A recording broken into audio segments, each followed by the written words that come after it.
प्रभु यीशु मसीह हम सबके साथ बना रहे।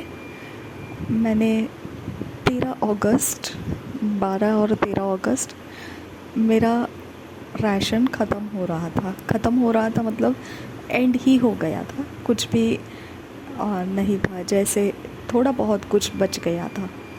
तो उस समय ऑलरेडी मैं अच्छे से खाना खा रही थी। 1.5-2 महीने से बहुत अच्छे से मुझे किसी ने हेल्प किया था और मैंने बहुत अच्छे से राशन भरा और मैंने अपने हेल्थ को रिकवर कर लिया। और मैंने इतना अच्छा से अपने आप को रिकवर किया था कि पूछो मत। और बीच में 21 डेज़ का फास्टिंग ANM मिनिस्ट्री से डिक्लेयर हुआ था। मैंने उसको नहीं एक्सेप्ट किया क्योंकि मैं ये सोचती थी कि जब हमने अभी खाने शुरू किया है फिर क्या ज़रूरत है कि तुरंत हमने फास्टिंग में उतरना है, हम बाद में फ़ास्टिंग कर लेंगे। और मैंने नहीं किया। और जब ANM मिनिस्ट्री का लास्ट वीक चल रहा था फास्टिंग का, तब मुझे तब अनाउंसमेंट हुआ था ऐसा कि आप जिन्होंने 21 डेज़ से शुरू नहीं किया है वो अब स्टार्ट कर सकते हैं, ताकि आने वाला संडे हमारा फास्टिंग एंड हो रहा है। तो मैंने फिर भी एक्सेप्ट नहीं किया और वो ऐसा हो गया ना कि 12-13 तारीख को मेरा राशन ख़त्म होने का टाइम आ गया था। मतलब क्या, आटा और चावल दोनों भी ख़त्म होने का टाइमिंग आ गया था। तो मैंने ये सोचा कि अब नेक्स्ट राशन भरना है और मैं तो नहीं करने वाली हूँ फास्टिंग ये वीक में भी। और मैंने बोला नहीं चाहिए, हम अपना जो खा रहे हैं ठीक से, हेल्थ बना रहे, वही ठीक है। ऐसे सोच के मैंने निगलेक्ट किया, इग्नोर किया। और जब 12-13 तारीख जब पहुंच गई थी और राशन डाउन हो गया था और मैं प्लान कर रही थी कि अब मैंने नया राशन भरना है, तब मैंने ये देखा कि मुझे कोई हेल्प भेज नहीं रहा है। ओके, राशन के लिए कोई हेल्प नहीं भेज रहा है। और मैंने बोला ठीक है, कोई बात नहीं है। तो मेरे पास कुछ खाने के लिए ऐसी चीज़ें दिख नहीं रही थी, मतलब जिसे खाया जा सकता है, ऐसा कुछ दिख नहीं रहा था मुझे। मैंने बोला अब कल के दिन तो मुझे राशन भरना है, राशन ख़त्म हो गया है, दैट मीन्स चावल और गेहूँ ख़त्म हो गया है, अब मुझे नया गेहूँ भरना है। और मैं प्लान कर चुकी थी। तो नेक्स्ट डे को हुआ नहीं, किसी ने मुझे फाइनेंशियल हेल्प भेजा नहीं और मैंने भी किसी को बताया ही नहीं था। ये ऑड टाइम था, तो इसके लिए जो भेजते हैं वो या तो महीने के फर्स्ट में, सेकंड में भेजते या फिर मंथ एंड के आसपास कहीं भेज देते। तो मैंने सोचा कि जाने तो, ये तो मिडल ऑफ द टाइम है, पता नहीं हमको क्या कैसा एडजस्ट करना है। तो मैंने प्रार्थना किया परमेश्वर से, पिता मुझे बता, अब मेरा सब ख़त्म हो चुका है, सब मतलब गेहूँ और चावल तो ख़त्म हो गया है, तो अब मैंने क्या करना है। तो परमेश्वर ने मुझे लीड किया और लीड करने के बाद में नेक्स्ट डे और उसके बाद का नेक्स्ट डे थोड़ा सा मेरा ठीक गया। लेकिन ऐसा हुआ ना कि 2 दिन के बाद वो भी सब ख़त्म हुआ जो मुझे लीड किया था परमेश्वर ने क्या खाना है, और वो भी ख़त्म हो गया। फिर मैंने सोचा माय गॉड, मुझे रात को ऐसे हाथ पैर ठंडे पड़ने लगे। ओके, और मैं ये सोचने लगी कि अरे यार, अभी तो मैंने 2 दिन ही सिर्फ हुआ है कि राशन ख़त्म है और मैंने खाना नहीं खाया है, और 2 दिन के बाद ये जब नाइट है, दूसरे दिन का नाइट चल रहा है, मेरे हाथ पैर ठंडे पड़ने लगे। तो मैं लॉन्ग टर्म का फास्टिंग कैसे कर सकूँगी? अगर कभी ज़रूरत पड़ा तो मैं लॉन्ग टर्म का फास्टिंग कैसे करूँगी? मुझे ऐसे लगने लगा कि अब मेरी फास्टिंग करने की कैपेसिटी ख़त्म हो चुकी है और बहुत दुख हुआ मुझे। मैंने बोला ऐसे कैसे हो सकता है कि मैंने ठीक है हेल्थ को संभाल लिया, ठीक से खाना सब खाया, लेकिन ये तो अच्छी बात नहीं है कि जब मुझे 7 डेज़ का भी फास्टिंग करना है, 2-3 दिन का भी फास्टिंग करना है, तो भी मुझे मेरा हेल्थ सपोर्ट नहीं करेगा। तो ये तो कोई अच्छी बात नहीं है मेरे लिए, गुड न्यूज़ नहीं है मेरे लिए। तो मैंने क्या किया, मैंने बोला परमेश्वर अब तो गए काम से, मुझे तो चक्कर आने लगा है, मेरे तो हाथ पैर ठंडे पड़ने लगे और रात का समय था, मिडल ऑफ द नाइट था। तो मुझे मेरे एक मैं उनके बारे में कुछ इंट्रोड्यूस नहीं करूँगी, उनके मैसेज आए। तो मैंने उनको बोला कि मेरा हालत ख़राब हो रहा है, आप आपके मम्मी से मुझे कुछ पैसे दिलवा दीजिए क्योंकि मेरी हालत ख़राब हो रही है, मुझे हाथ पैर ठंडे पड़ते जा रहे और मैं कल जाकर अपना राशन भरना चाहती हूँ। तो उन्होंने नेक्स्ट डे 500 भेजा मुझे, और वो थर्सडे था।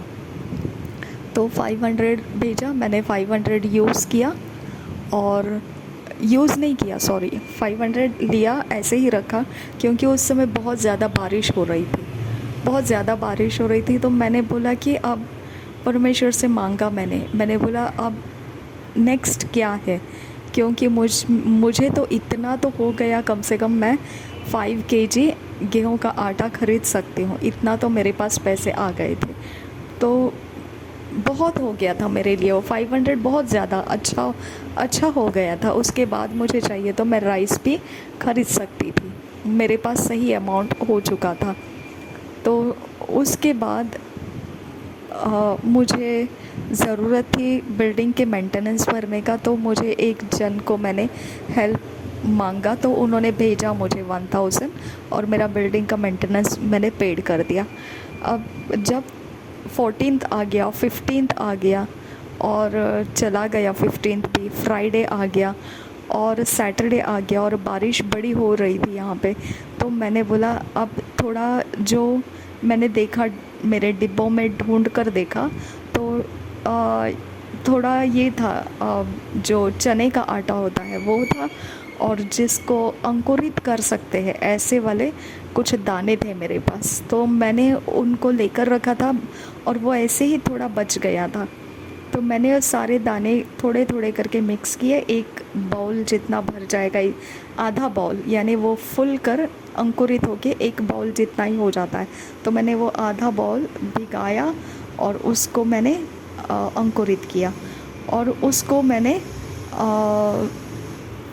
मंडे को खाया, संडे को मैंने भिगोया, सैटरडे को मैंने भिगोया, संडे को मॉर्निंग में मैंने इसे अंकुरित होने के लिए छोड़ दिया, और उसको चर्च में जाकर आने के बाद में मंडे को खाया। और चर्च में जाने के वक्त में मैंने जाते समय वड़ा पाव खाया और आते समय समोसा खाया। तो मेरा वो दिन का तो खाना हो गया, ओके।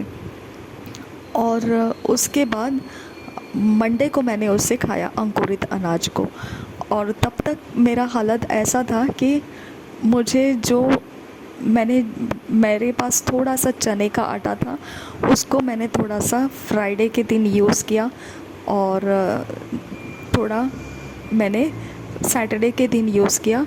तो वो मेरा एडजस्ट हो गया, थोड़ा डाइट मेरा एडजस्ट हो गया, मुझे नहीं पता कैसे एडजस्ट हो गया, लेकिन थोड़ा रिलैक्स हो गई। जो मेरे हाथ पैर ठंडे पड़ते थे, बिल्कुल नहीं पड़ रहे थे, थोड़ा रिलैक्स हो गई, थोड़ा नॉर्मल हो गई। और संडे को मैंने ये सोचा कि मैं चर्च जाती हूँ तो दूर जाना आना होता है, तो हमने जाते समय भी कुछ खा के और थोड़ा कैंटीन से, वहाँ रेलवे कैंटीन होते वहाँ से चाय पी के फिर जाना है, क्योंकि वो चर्च का टाइमिंग भी बहुत लंबा समय तक हम बैठते। तो गलती से भी अगर मुझे कुछ परेशानी होने लगा तो किसी को समझ में नहीं आएगा कि ये क्या है, उसको क्या परेशानी होने लगा, क्योंकि एक तो हम कलीसिया के अंदर है, तो हमको ज़्यादातर लोग बीमारी से ठीक होते हैं और अभिषेक से भरते हैं, लोग गिर जाते हैं और ऐसा सब होता रहता है। तो उनको समझ में नहीं आएगा कि मुझे एग्जैक्टली क्या हो रहा है ना, तो कंफ्यूज हो जाएंगे और सबको परेशानी हो जाएगी। इसके लिए मैं अपने आप को थोड़ा सा रिलैक्स रखा, मॉर्निंग भी खाया और इवनिंग भी खाया, और वहाँ से मैं चर्च अटेंड कर लिया और निकल आई। फिर मंडे के दिन में मैंने मॉर्निंग में जो अनाज था, अंकुरित अनाज था, उसको खाया, उबाल कर बॉईल करके खाया। और इवनिंग के वक्त में मैंने ऐसा ही मैं 2 टाइम्स ही सिर्फ खा रही थी, यानी एक बार ही इवनिंग में ही खा रही थी। थर्सडे, फ्राइडे, सैटरडे सिर्फ इवनिंग में खा रही थी, मॉर्निंग में सिर्फ मैं चाय पी रही थी। और संडे के दिन में मैंने सिर्फ मॉर्निंग में चर्च जाने के वक्त में वड़ा पाव खाया और घर में आते समय समोसा खाया। और मंडे को मैंने अंकुरित अनाज मॉर्निंग में खाया और नाइट में सोने के वक्त में मैंने वो चने के आटे का थोड़ा सा रोटी जैसा बना के उसको खाया। तो मेरा ऐसा ही दिन निकलता गया। अब ये दिन निकलते जा रहे थे मेरे, और मैंने वो 500 जो मिला था मुझे, वो मैंने चर्च जाने आने के लिए इस्तेमाल किया। उसमें से सिर्फ 100 रुपीज़ बच गया था, 150 रुपीज़ बच गया था। और मेरा कंटिन्यू हो गया फिर ऐसे ही चलते रहना। सुबह को वो अंकुरित अनाज खाना और रात के वक्त में बेसन का थोड़ा आटा से गूंद के उसका रोटी बना के खाना। मेरा इतना भूख ख़त्म हो गया और इतना एनर्जेटिक लगने लगा और इतना फ्री हो गई मैं। और ये सब मैं प्रेयर से ही करके मांगा था, परमेश्वर मुझे ऐसे होगा तो कैसे चलेगा, मैं तो फास्टिंग भी नहीं कर पाऊँगी ऐसा अगर है तो वहाँ से जो मेरा फास्टिंग स्टार्ट हो गया, 13 से लेकर मेरा जो फास्टिंग का स्टेप्स स्टार्ट हो गया। तो मैंने देखा, मैंने मॉर्निंग स्किप किया और सिर्फ इवनिंग में ही मैंने वो अंकुरित अनाज और ये सब खाया, और मॉर्निंग से चाय पी के मैंने वो फास्टिंग जारी रखा। ऐसे करते करते करते मेरा 3 सितंबर, आज 3 सितंबर आ गया। मैं इतनी फ्रेश फील कर रही हूँ क्योंकि मैंने वही खाया जो अनाज अंकुरित रहता है, उसी को मैंने खाया जो मुझे कभी पता नहीं था वो इतना एनर्जेटिक है, इतना फुल रखता है और इतना हेल्दी लगता है हमको, इतना चुस्त और इतना ताकतवर लगता है कि मुझे ज़रा भी महसूस नहीं हो रहा है कि मैंने खाना नहीं खाया है। इतना हल्का और इतना फ्री फ्लोइंग लग रहा है मुझे कि पूछो मत। ये मुझे परमेश्वर ने गाइड किया मुझे इस तरह से खाने का। ओके, जब मेरे पास कुछ भी नहीं था, ये खाने का मुझे गाइड किया। देखा जाएगा तो मेरा हेल्थ डाउन हो चुका है, और जिन्होंने मुझे 500 दिया था उनके मम्मी को ड्रीम आ गया कि मैं एकदम दुबली हो चुकी हूँ। उन्होंने पूछा आपने खाना खाया, मैंने बोला नहीं, तो उन्होंने बोला मेरे मम्मी को ड्रीम आ गया कि आप बहुत पतले हो चुके हैं। तो मैं थोड़ा देर के लिए सोच में पड़ गई, मुझे तो बिल्कुल वीकनेस फील नहीं हो रहा है। पतले होने का मतलब है वीकनेस फील होना चाहिए, वीकनेस तो मुझे बिल्कुल भी नहीं है। और मैंने ये देखा कि मेरा आईने में जाकर देखा, मेरे मम्मी का कबर्ड है, उस पर आईना है। मैं कभी आईना देखती नहीं हूँ, लेकिन उस पर है तो मैंने थोड़ा उसे साफ़ किया और उसमें देखा। मैंने बोला सच में मैं अपने आप को एक बार देखूँ तो सही, सच में वैसा है क्या। तो मैंने देखा मेरे सारे चिक्स अंदर चले गए हैं। ओके, और मेरा स्ट्रक्चर एकदम दुबला दिख रहा था। मैंने बोला कोई बात नहीं है, लेकिन मेरे हेल्थ के अंदर मुझे ताकत फील हो रहा है। ओके, मुझे एनर्जेटिक फील हो रहा है। मेरा मसल्स डाउन हो गया, लेकिन मेरा स्ट्रेंथ इतना अच्छा रह गया वो अंकुरित दाने खाने से, उबाल कर खाने से।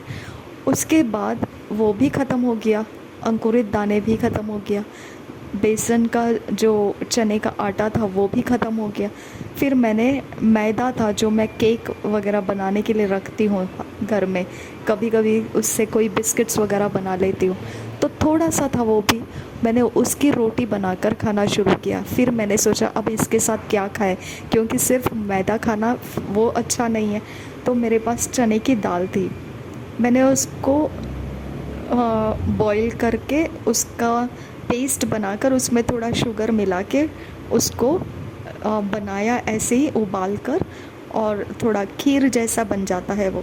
मुझे नहीं पता है वो क्या बनता है, लेकिन मैंने जस्ट परमेश्वर के अगुवाई से मैंने ये किया, और इतना टेस्टी इतना टेस्टी इतना टेस्टी बन गया।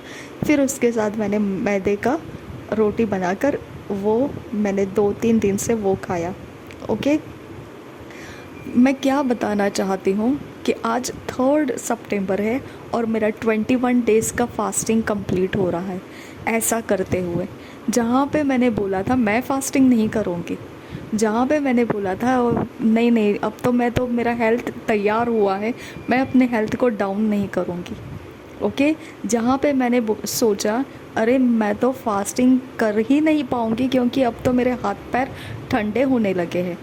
ओके, जहाँ पर मैंने सोचा था मेरा सब कुछ ख़त्म हो गया, अब मैं कैसे क्या आगे का समय बिताऊँ। अगर कोई हेल्प नहीं भेज रहा है तो मैं राशन वाले का पहले मुझे उधारी देना है और फिर बाद में मुझे नया ख़रीदना है, तो मैं उसके पास जाके नया राशन कैसे लूँ। तो कोई हेल्प भी नहीं भेज रहा है। तो इस तरह से मैं अपने आप से ही सवाल करते करते मुझे परमेश्वर गाइड कर रहा था। मैं वैसे वैसे अपने डाइट को लेते गई और सच कहूँ तो मैं एक नया लेसन सीख गई कि खाने में हम लोग क्या खाते हैं उसके ऊपर हमारी स्ट्रेंथ भी डिपेंड है। ओके, हमको लगता है कि ये खाना मतलब जो हम डेली का फूड खाते हैं तो उस डेली के फूड से हमारी स्ट्रेंथ और हमारे मसल्स दोनों भी बनते हैं। ओके, लेकिन जब फास्टिंग करना होता है तो हमने क्या खाना चाहिए वो मुझे समझ में आ गया, क्योंकि मैं लॉन्ग फास्टिंग नहीं कर सकूंगी ऐसा मुझे लगा था। लेकिन वो अंकुरित दाने खाने की वजह से मेरी स्ट्रेंथ इतनी रिस्टोर्ड रही कि मुझे ज़रा भी महसूस नहीं होता है, ज़रा भी नहीं लगता है कि मैंने खाना नहीं खाया है, ज़रा भी नहीं लगता, एकदम कंप्लीट मुझे। और मुझे कुछ दूसरा खाने का ऐसा इच्छा भी नहीं होता है कि मैं ये खाऊं या वो खाऊं। ऐसे फास्टिंग में होता है ना कि नहीं मुझे ऐसे लगता है कि ये खाऊं वो खाऊं वो खाऊं वो खाऊं, कुछ भी नहीं, एकदम पीस में हूँ मैं, एकदम क्वाइटनेस में हूँ। और मैंने परमेश्वर के साथ समय बिताया, परमेश्वर के संगति में आनंद उठाया। मैं उसके संगति में रहते रहते रहते आज यहाँ तक पहुँच गई 3 सितंबर, जो 21 डेज़ मेरा कंप्लीट हो जाता है। ओके, और सच में परमेश्वर को जो चाहिए वो करने का तरीका परमेश्वर हमको सिखाता है, हमको उसका बोझ नहीं होता है। जब परमेश्वर सिखाता है ना तो हम बिना कोई तकलीफ़ के, बिना कोई स्ट्रगल, बिना कोई संघर्ष के हम उसे पार कर जाते हैं। ओके, ये गवाही बन गया मेरे लिए, क्योंकि मैंने ऐसा सोचा था मैं कभी फास्टिंग नहीं कर पाऊँगी। मैंने ऐसा सोचा था अब बिना राशन के मैं कैसे जीऊँ, कैसे होगा। मेरा एक एक दिन परमेश्वर ने स्ट्रॉन्ग और स्ट्रॉन्ग और स्ट्रॉन्ग और स्ट्रॉन्ग रखा मुझे। ओके, आप देख सकते हैं मैं 2.5-3 घंटे का ट्रैवल करके फिर रिटर्न 2.5-3 घंटे का ट्रैवल करके भी घर में कोई थकान नहीं है, फ्रेश। ओके, फिर रोज़ उठना, रोज़ का हमारे घर का काम करना, फिर से अपने लाइफ को रूटीन में रखना, कोई थकान नहीं, बिल्कुल कोई चिंता नहीं, एकदम फुल लगता है, स्ट्रेंथ लगता है, स्ट्रॉन्ग लगता है। मैं सच में परमेश्वर को धन्यवाद करती हूँ कि हमारी मुसीबत, हमारी चीज़ें, चैलेंजेस हमको सच में परमेश्वर से पूछना चाहिए कि परमेश्वर इस समय मैंने क्या करना है। बहुत बहुत धन्यवाद करती हूँ मैं परमेश्वर को कि उसने मुझे ये समय कैसे निकालना, कैसे रहना और कैसे स्ट्रेंथ कैसे बनती है फास्टिंग के लिए वो सिखाया। परमेश्वर को धन्यवाद, प्रभु यीशु मसीह को धन्यवाद, पवित्र आत्मा को धन्यवाद। आमीन। तो आप लोगों को कभी ऐसा लगता है कि चैलेंजेस बड़े हैं, आप लोगों को अगर कभी लगता है ऐसा कि अब अगर ये नहीं है तो मैं कैसे क्या मेरा आगे क्या होगा, कैसे होगा, तो आपने परमेश्वर के सामने इस बात को रखना है। जब परमेश्वर आपको गाइड करेगा ना तो आप उसके अनुसार चलते जाइए, और वो एंजल करता है। और मैं सच में कहूँ, मैं आज वही करने वाली थी। मैं आज 2 दिन से लगातार मैं जो स्टडी कर रही हूँ वो एंजल्स के ऊपर कर रही हूँ। तो मैं वही बताने वाली थी आप लोगों को कि एंजल्स हमारे साथ है, कैसे मालूम पड़ता है, ये तरीके से हमको वो गाइड करते हैं, हमको लीड करते, बताते हैं हमको हम क्या कर सकते, हमको वो छोड़कर नहीं जाते हैं। ओके, हमारे दुख में, हमारे संकट में, हमारे कष्ट में, हमारे घटी में, हम जिस जगह पर है वहाँ पर वो भी हमारे साथ रहते हैं। ओके। और वो जब हमसे कुछ बनता नहीं है ना, तो वो दूसरों के साथ बात करते हैं और डिवाइन हेल्पर्स हमारे तरफ लेकर आते हैं वो। ओके। जो हम नहीं कर पा रहे और हमको रेस्क्यू नहीं है, वहाँ पर परमेश्वर के एंजल्स जाकर लोगों को बातें करते हैं और वहाँ से वो हमारे रास्ते खोल कर लाते हैं, उनको लेकर आते हैं हमारी तरफ। ओके। तो ये बात को मैं आपको बताना चाहती हूँ कि परमेश्वर के संगति में कोई चैलेंज, कोई विपत्ति या कोई भी प्रकार का चीज़ हमारे हानि के लिए नहीं है, क्योंकि उसके स्वर्गदूत हमारे साथ है। ये मैंने अनुभव लिया, उसके स्वर्गदूत हमारे साथ है। और मैंने वचन जब पढ़ती हूँ, मैं सीख रही हूँ, मैं भी स्टडी करते रहती हूँ, तो एंजल्स के विषय जब मैं ज़्यादा स्टडी करती हूँ तो मैं बहुत करीब महसूस करती हूँ परमेश्वर के, कि उसने अपनी जिम्मेदारी पूरी की है, मुझे उसने अकेला नहीं छोड़ा है। उसने मुझे एंजल्स रखे हैं साथ में और वो मेरी सारी चिंता करते हैं, मेरे लिए सारे मार्ग बना बना कर वो लेकर आते हैं। हालेलुया। बहुत अद्भुत है, बहुत अद्भुत है, बहुत मीन्स बहुत अद्भुत है। मैं ऐसे लगता है ना कि मुझे कि सच में परमेश्वर में जो 24 आवर्स दे सकता है उसने देना चाहिए, क्योंकि परमेश्वर जिस तरह से चलाता है और जिस तरह से हमको बिना मतलब हम किसी के ऊपर डिपेंड नहीं होते हैं, हम किसी के सामने लाचार नहीं हो जाते हैं, हम किसी के सामने ऐसे घूमने वाले नहीं बनते हैं कि अगर वो कुछ हमारे लिए नहीं करेंगे तो गए, ज़िंदगी बर्बाद हो गई हमारी। ऐसा नहीं रहता है हमारे साथ। ओके। करो तो ठीक है, नहीं करो तो भी कोई बात नहीं है। ओके। हमारा लाइफ परमेश्वर चलाता ही रहेगा, चलाता ही रहेगा, वो रोकेगा नहीं, वो कभी नहीं रोकेगा हमारे लाइफ को। जहाँ तक परमेश्वर जानता है वहाँ तक वो हमको लेकर जाता ही रहेगा। हमको लाचार नहीं बनना है, हमको किसी के ऊपर अपनी आस नहीं रखनी है कि ये लोग कुछ करेंगे, वो लोग कुछ करेंगे। नहीं, मैंने कितने सारे लोगों को हेल्प मांगा और कितने सारे लोगों ने मेरे सामने मुँह फेर दिया। किसी ने तो मेरा कांटेक्ट ही तोड़ दिया, किसी ने तो मेरा सारा मतलब अगर मेरे से कोई रिश्ते भी अच्छे बनाने लगेगा तो उनको भी बोल देते हैं कि तुम इसको हेल्प मत करो, अगर तुम उसके संगति में रहोगे वो हेल्प मांगेगी। ओके। तो डेफिनेट है मैं हेल्प मांगूंगी, क्योंकि मेरे पास ज़रूरत है वैसे, तो उनको भी साथ में नहीं रहने देते हैं। मुझे ये सारी चीज़ों को छोड़ देना बहुत आसान हो गया। ओके। मैं खुद उनको बोलती हूँ गुड बाय, कोई बात नहीं है। जब सूखे कुएँ हैं तो हमने क्यों उनके पीछे जाना है? जब परमेश्वर का वचन उनके पास नहीं है, जब परमेश्वर का वचन वो समझ नहीं सकते हैं, तो वो सूखे कुएं हैं। सूखे कुएं को हमने क्यों ज़्यादा परेशानी करना है जब उसके अंदर परमेश्वर का गीलापन है ही नहीं, जब परमेश्वर के कोमल हृदय है ही नहीं, तो उनके ऊपर हमने समय क्यों बर्बाद करना है? क्योंकि उसके लिए परमेश्वर का आत्मा चाहिए, वो काम करने के लिए, वो दया करने के लिए, वो समझ को समझने के लिए कि इसकी ज़रूरत है और हमने इसकी हेल्प कर सकते हैं, हम करना चाहिए। वो समझने के लिए परमेश्वर के आत्मा की ज़रूरत है। जहाँ परमेश्वर का आत्मा नहीं है तो हमको वहाँ उन लोगों के साथ में बहस करने में कोई मतलब नहीं रहता है, उनके सामने रुके रहने में कोई मतलब नहीं रहता है। परमेश्वर जाने और वो जाने, अपने रास्ते वो अपने साथ लेकर जाए, क्योंकि हमारा उनके साथ कोई कनेक्शन नहीं है। जो परमेश्वर देता है हम उसमें सेटिस्फाइड है, जो परमेश्वर नहीं देता है हम उसको छोड़ देते हैं। मैंने बहुत लोगों को जाने दिया मतलब मैंने छोड़ दिया उनको, इट्स ओके। लेकिन परमेश्वर ने मेरा साथ जिस तरह से निभाया वो मेरे लिए बहुत ज़्यादा कॉन्फिडेंस हो गया, बहुत ज़्यादा आत्मविश्वास हो गया कि सच में मेरा परमेश्वर मेरे लिए सारे रास्ते तैयार करता है। जहाँ कुछ भी नहीं वहाँ पर वो कुछ ना कुछ तैयारी कर देता है। आमीन। बाकी परमेश्वर जाने और लोग जाने, लेकिन मेरे लाइफ के लिए परमेश्वर ने कहीं पर भी फुल स्टॉप नहीं रखा।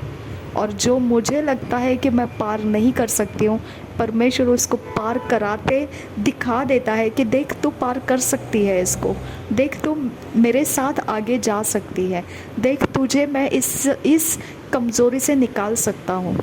ओके। और मैं उसकी सेवा करने में फिर आनंदित हो जाती हूँ। मुझे सही लगता है, फुल टाइम मिनिस्ट्री मुझे सही लगता है और मैं बहुत आनंदित हूँ। मैं बहुत ही ज़्यादा परमेश्वर के संगति में आनंदित हूँ इस बात के लिए। प्रभु यीशु मसीह को सारी महिमा मिले। आमीन, आमीन, आमीन।